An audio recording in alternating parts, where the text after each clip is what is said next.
Hi, everyone. It is Thursday, February 5th, and I'm Deirdre Bosa with another Tech Check live stream. You might remember if you tuned in a few weeks ago, we sat down with the Replit CEO, Amjad Masad, and talked about this AI coding revolution, how people like me and producer Jasmine with zero technical background are suddenly building and shipping real apps. I'm not saying they're any good, at least mine anyways, but we are building them.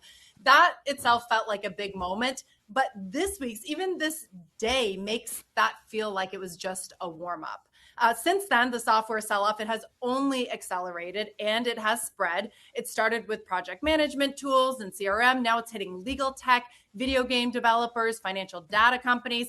JP Morgan out with a note this week, and they put it this way: it's a broad, sweeping mass exodus of software stocks. And I might put it another way, it has been mostly a bloodbath.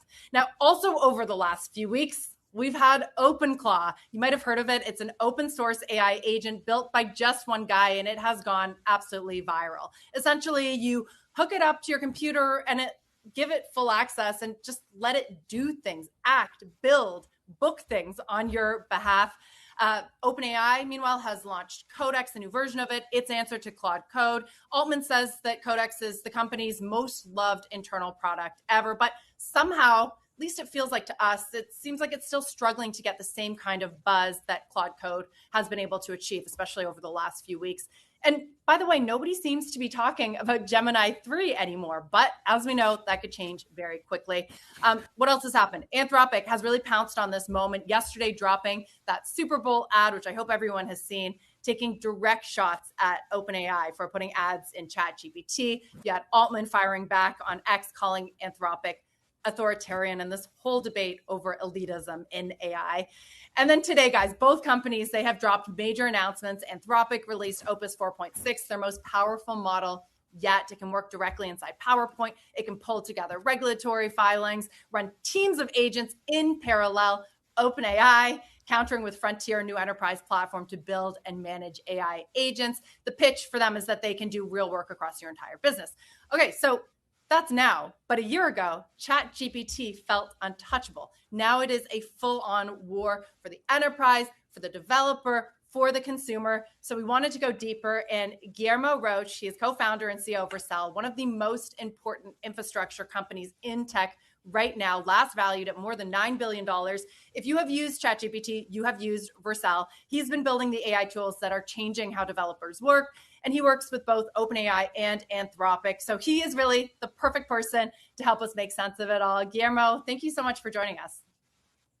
Thanks for having me. It's exciting to be here, especially this week. There's so much happening with AI. The last few weeks, I mean, Jasmine and I were kind of just like bystanders. We're onlookers. I can't imagine what it's been like to be on the inside. We had Lisa Su, the CEO of AMD, on our air yesterday, and she said that she's also been blown away by the last 60 to 90 days. You couldn't be more of an insider as well. So yeah. What are you seeing? Is this acceleration? Is the hype all real? Yeah, to just give you a picture, right? Vercel is a place where developers host a lot of the new applications they build and deploy to the cloud. So whenever you have an idea, Vercel makes it so easy to just make it real.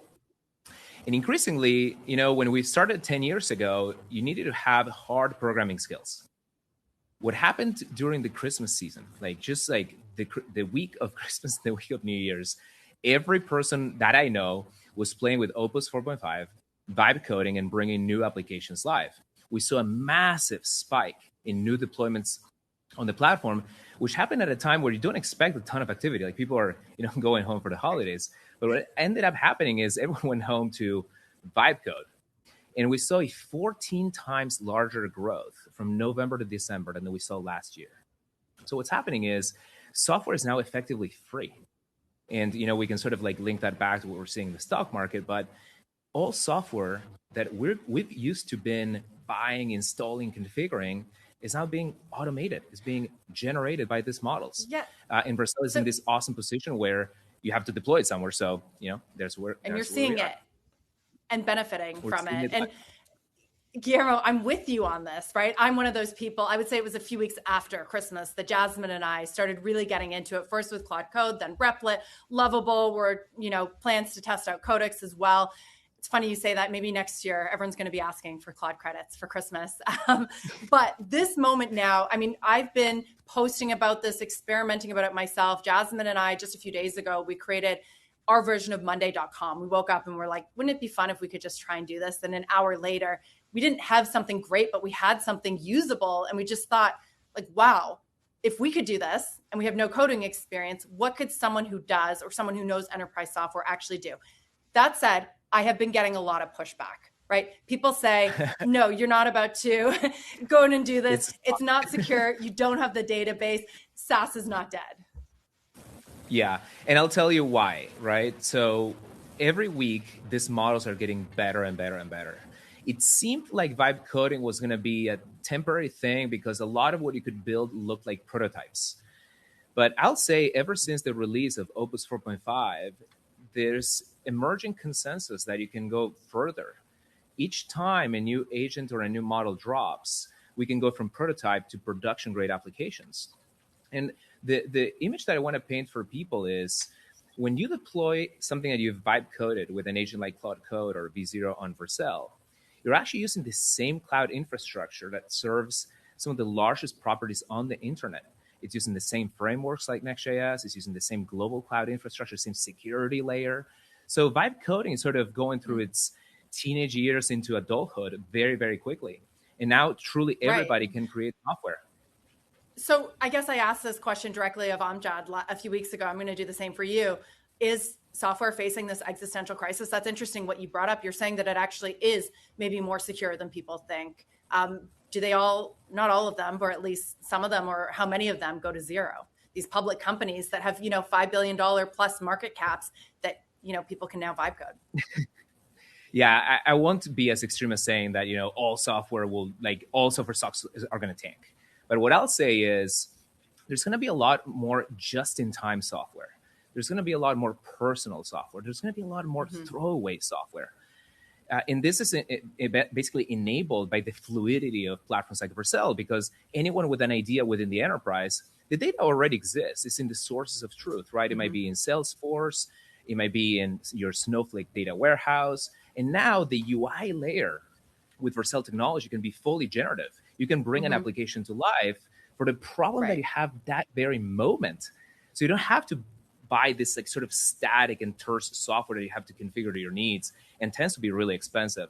So I do expect a downward pricing pressure this idea of month-long procurement cycles for what is now effectively legacy software when you can just prompt it into ChatGPT and deploy it on Vercel with basically 2 prompts.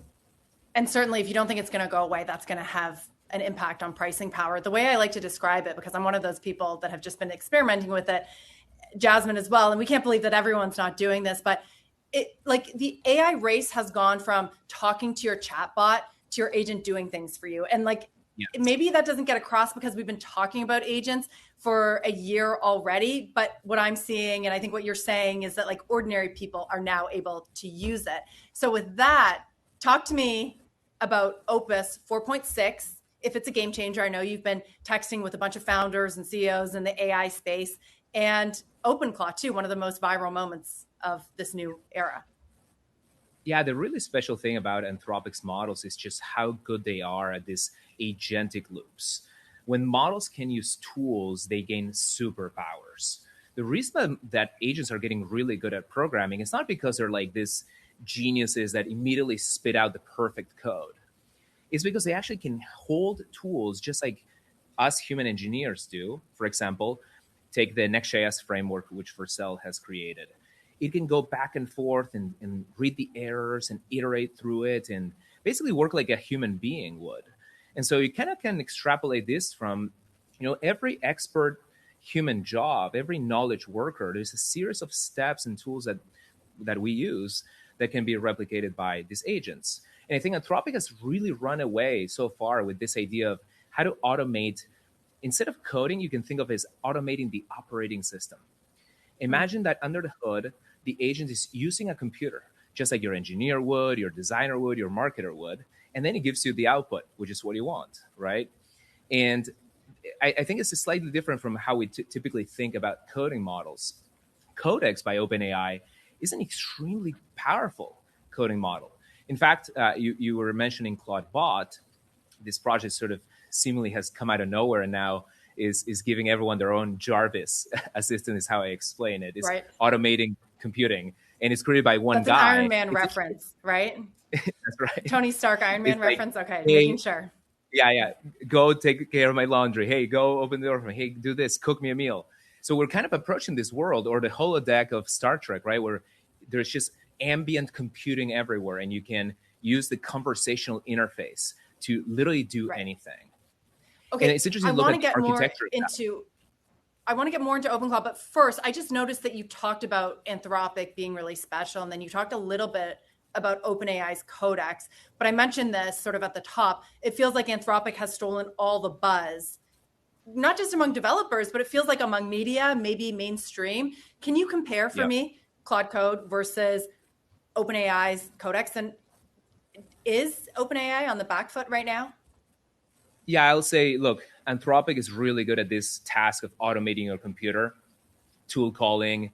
Codex and OpenAI seem to be really good at expert software engineering tasks. So clearly, they both have their strengths and weaknesses. Within Vercel, I'm seeing that our most capable agentic engineers use a combination of models and tools. You might have the first idea, you go to V0. You might go to ChatGPT. You might, when you're doing research, you go to ChatGPT Pro. So the reality is that we are in a world where the winners really are the developers and end users. I'll say this too. Anthropic was winning in the hearts and minds of developers. I think when it comes to that ad, was it necessary to bring the comparison back to a consumer product and ads? I'm not sure. And at the same time, OpenAI is realizing that nailing coding might be the most. Yeah. I believe coding is the killer app of AI. I believe that's how we get to artificial superintelligence. Right. So it's a good time for both companies. By the way, we're reading the comments, so keep sending them in on YouTube. But okay, you just said something like, why did Anthropic have to go after OpenAI sort of on their strength, right? On the consumer side. But if you believe that coding is like the killer use case, does that make sense for Anthropic to do? Is Anthropic fighting OpenAI, not just in the enterprise, but could you see that happening in consumer as well? Well, I think Claudebot is a good example. Like, imagine that every assistant and every magic AI tool that you're talking to under the hood, it actually has to use something like coding model, which is actually kind of interesting to think about, right? Like, it's almost like Guillermo, every can you explain OpenCloud too? Can you explain it to people that might not be familiar? Yeah, it really is a huge disruption in how we interface with computers, because every time I need to automate something, write a document, et cetera, I go to my computer and I launch applications, and if I'm more technical, I run commands and I write some code. Now take a step back and imagine that you're not going to use the computer directly. Let's let the agent use the computer. And I interface with the agent over WhatsApp or Telegram. So this is how Claudebot, or it got later renamed to Moldbot, works. You talk to it like you would talk to a friend or your assistant over text message, and you tell it what are emails I should pay attention to. I'll give you an example that I used, because I built my own little Claudebot agent like this on Vercel. I wanted to unsubscribe from every spam newsletter. We have all this amazing AI, and I keep getting spam and things that I didn't sign up for. So I told my assistant, just go through all my email and hit unsubscribe for all the spam. This is what technologies like Claudebot can use. For the user, it's the most user-friendly computing device in history, because you just talk to it. Under the hood, believe it or not, it's using these really advanced coding models. It's almost like having a super intelligent engineer at your disposal that you're talking to over text message and understands everything you want to do. Right. I've heard it been called AI with arms too, just in the sense, you're right. You don't need to be at your computer. You can give it directions. That is also, to me at least, a very scary thought. I'm already uncomfortable with giving. Go ahead. Sorry. So Vercel launched a product called Sandbox. And as the name implies, we can put these agents in little sandboxes where we give them freedom, because I'll tell you, one of the secrets of AI is the more power and tools that you give these models, the better they get. It seems really obvious, but I've seen a lot of engineers. That's why you want to connect everything. That's right. Give them access to email, to give them access to calendar. But you're going to need technologies like a firewall. You're going to need virtualization, so that if it goes wrong, you can shut it down or you can snapshot it and restore it. So a lot of these workloads are going to move to the cloud. So there's reason to be bullish on cloud infrastructure and the large platforms that are going to run millions or trillions of these digital workers, which is how I like to think about them. So one guy created ClaudeBot, which became Moltbot, which is now OpenClaw. One guy created that, and this was basically enabled by what Claude Code and Opus 4.5 was able to do. You said it was very, very sophisticated under the hood. My understanding, correct me if I'm wrong, is that Anthropic kind of put the brakes on it. And so people started using a Chinese open source model, Moonshot's Kimi, to do all the work in the background. And it's cheaper and more efficient. And I just saw a stat that Kimi is now, this is amazing, top of the leaderboard in terms of token usage on Open Router. How much of that is because of OpenClaw, and was it wise for Anthropic to put the brakes on it? Look, one of the challenges with AI, and I think the reason for us to be excited, is the demand for it is like nothing we've ever seen in the history of technology. Vercel operates a global token delivery network called the AI Gateway. And what we let developers and companies do is very securely obtain tokens by vetted sources. Anthropic, NVIDIA, different inference partners and providers, OpenAI, of course, Gemini, et cetera. And we're also seeing a lot of token mobility. Exactly. So we're seeing a lot of change. For example, you do include the Chinese models, though, from your offerings? Yes, from vetted providers that, have the weights and have security built in, et cetera.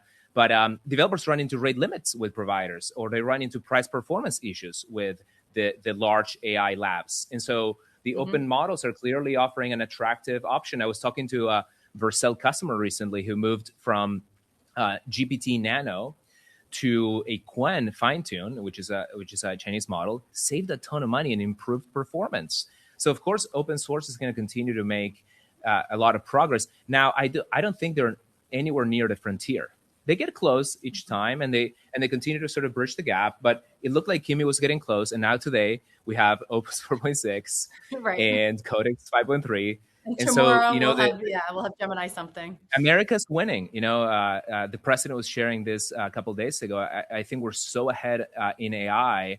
I want to make sure that we keep that lead, and I want to make sure that developers keep getting awesome open source options. Okay, that's developers, but I mean, most people don't really care that they're getting the frontier, right? I can imagine my brother's always asking me, what chatbot he should be using to make images when he runs out of his free tier on ChatGPT or Claude. And I told him, go to the Chinese models, right? Because they can do it sort of just as well for his purposes. If we live in a world where everyone has an OpenClaw, an AI agent that acts autonomously, do they need Opus 4.6 or the latest GPT to power it? Why wouldn't it be an open source model if they're cheaper and more efficient and almost as good? Yeah, I think when the agent is doing a very broad set of tasks, because the interesting thing about what we're seeing with agents is that, and I think you were calling out, I shared that 87% of Vercel support tickets are now being automated by our own agent that we built and deployed on Vercel.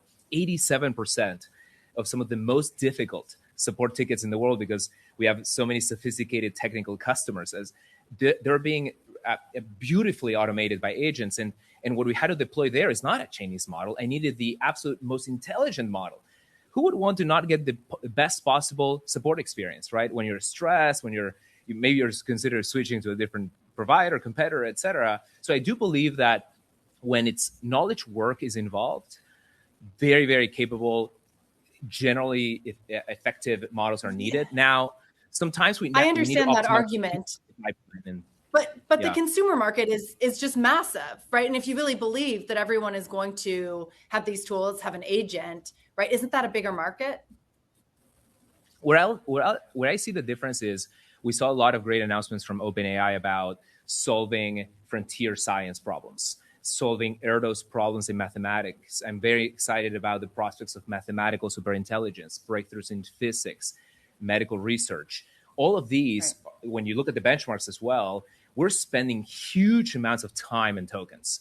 And so there's definitely a trade-off between how fast the model responds and the capabilities of its reasoning, right? So you don't want to throw a gazillion tokens at a simple problem, like saying like, hey model, how are you? Good. Like you don't need the best model possible for that. And so technologies like Vercel AI Gateway over long periods of time are going to enable you to automatically route across a huge portfolio of models. So if you greet the model and say, hey model, thank you, we'll use the cheapest model available. But if you give me like a mathematical breakthrough task, that's right. Model agnosticism is the future.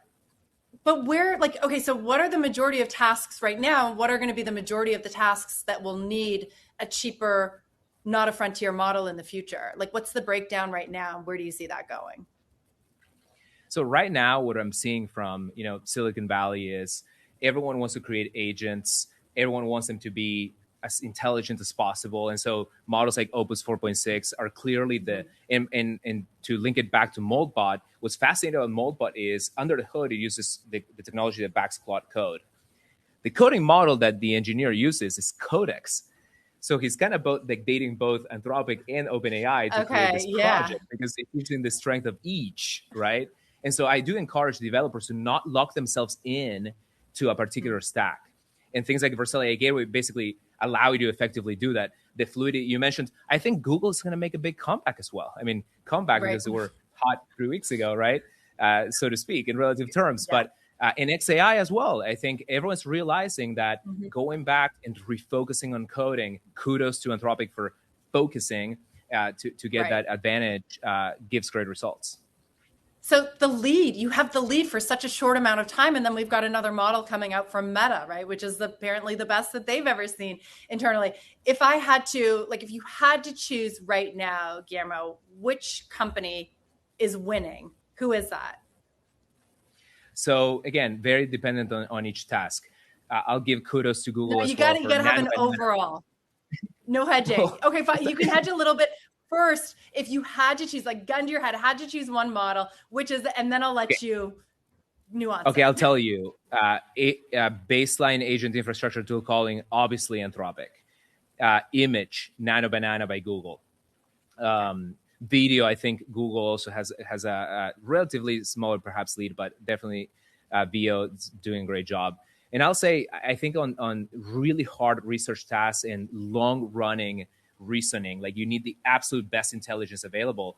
GPT-5 Pro has an unsurmountable advantage, it seems.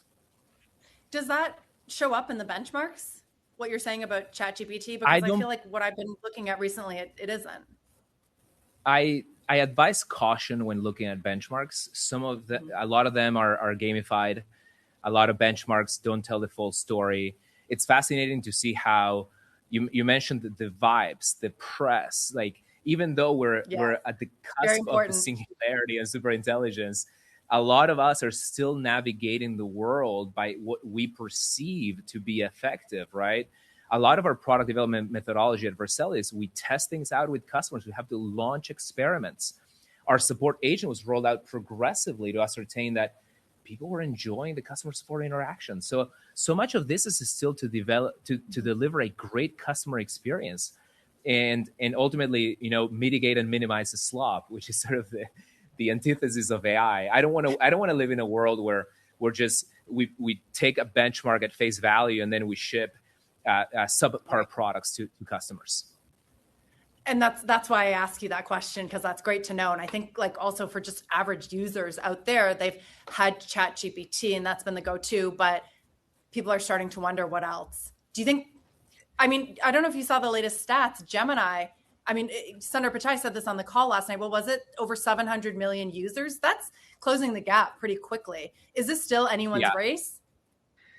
Well, Google is pushing their AI products really hard. Every time I use a Google product, I get 3 pop-ups to use some of their AI. So there's also a question about, is this a user that's enjoying the AI product? Is this a user that just can't wait to uninstall it because it's being shoved down their throats? So I'll tell you, companies are right now in a race to claim that all of their revenue is AI revenue, right? And so at the end of the day, you have to look at stickiness. You have to look at retention. You have to look at NPS, and that's the ultimate measuring stick of these AI capabilities. I do wonder about the cost of all of this. When I try to run a prototype on Claude Cowork or Replit or anything really, I can just kind of see in real time, like the number signs, just adding up in terms of the amount of compute it takes. There's no way, right, that like a Max Pro subscription pays for everything that everyone's doing, especially like kind of dumb stuff that I'm trying to make. Well, I'll tell you, each of those prompts could be saving you weeks of time. When you do something with Claude Code, in the past, we're orchestrating teams of people to do the same task: design, engineering, product management, conversations, meetings, etc. Now it's a prompt. And what's really exciting is these models are getting really good at deploying these applications to production. A couple of days ago, we announced our skill built into Codex for desktop, where you prompt, you should try this at home. Tell Codex, hey, build me this idea, and then deploy it to the cloud, and it's going to recommend Vercel to host and scale that application for you. And like I mentioned earlier, this is the same infrastructure that scales the largest websites on the internet. It's an incredible time to be alive, where the average human being can now participate in this global infrastructure that before was only available to FANG. It was only available to the 6 largest companies on the internet. Those were the only ones that could actually scale and do horizontal scalability and a lot of these tech feats. You've inspired me to come to you. Now, Jasmine and I will come to you when we set up our OpenClaw intern. You made that feel a lot more possible. I think security is, top of mind for myself, for a lot of people. Guillermo, we'll wrap up in a moment. Let me just ask you, because we started this conversation saying that the last few weeks have just been just so wild. It's really hard to explain it to people outside of tech or outside of Silicon Valley. Just these huge, enormous leaps that have been made in AI, and even the things that someone like myself, a non-technical user, is doing. What are we going to say a few months from now or a year from now? What do you think the biggest change is going to be? So right after New Year, I had a meeting with my entire company. I told them, look, this is yet another moment where there's been a discontinuity in the growth of capabilities of AI. And I encouraged everyone to think back to the things that you used to say AI cannot do. Oh, AI cannot do large projects. AI cannot do front end and back end. AI cannot do scale. Every single thing that we've said AI cannot do gets proven wrong 2 weeks later. And so I always tell people, get really good at using these AI tools. Your leverage will be immense. One person, billion-dollar company, well within sight. Autonomous companies, well within sight. It's completely self-driving infrastructure like Vercel, where you don't have to configure anything about the cloud in order to scale to, travel the entire world with your ideas within sight, or even real today. So get really good at using these agents. Build your own. I think this is the next frontier of scale. Like, the individual can now provision their own agents. I try to download a lot of my insights into my own agents so I can scale myself. And so it is a time where I think the individual is actually, ironically, really empowered. Right. Maybe protect your data too, right? So no one else can scale yourself on behalf of you. It's amazing. Just to that point, I was reading that vibe coding only became a term coined by Karpathy like a year ago. And I do remember trying to do this, and I couldn't do it until a few weeks ago. I thought, it's not for me. Clearly, you need to be some kind of developer, have some kind of experience with code. And now you just don't. And I encourage people who are watching this to go do it. Jasmine and I can't stop. We're just constantly, all day, every day. How can we make this CNBC segment? How can we test it? Like, how can we actually build something to show our audience? And it surprises us, day after day. Guillermo, this was a wonderful conversation. Come back and talk to us again. There's no shortage of news ever. And the model, the iterations, everything just keeps coming so quickly. So we hope you'll come back, and thank you for taking the time. See you next time. And a special thank you to producer Jasmine, who's doing all of this with me, Janice, who's behind the camera, and engineering all of these live streams, and of course, Robert and Evan on the technical side. Thank you guys for watching. We'll see you again soon.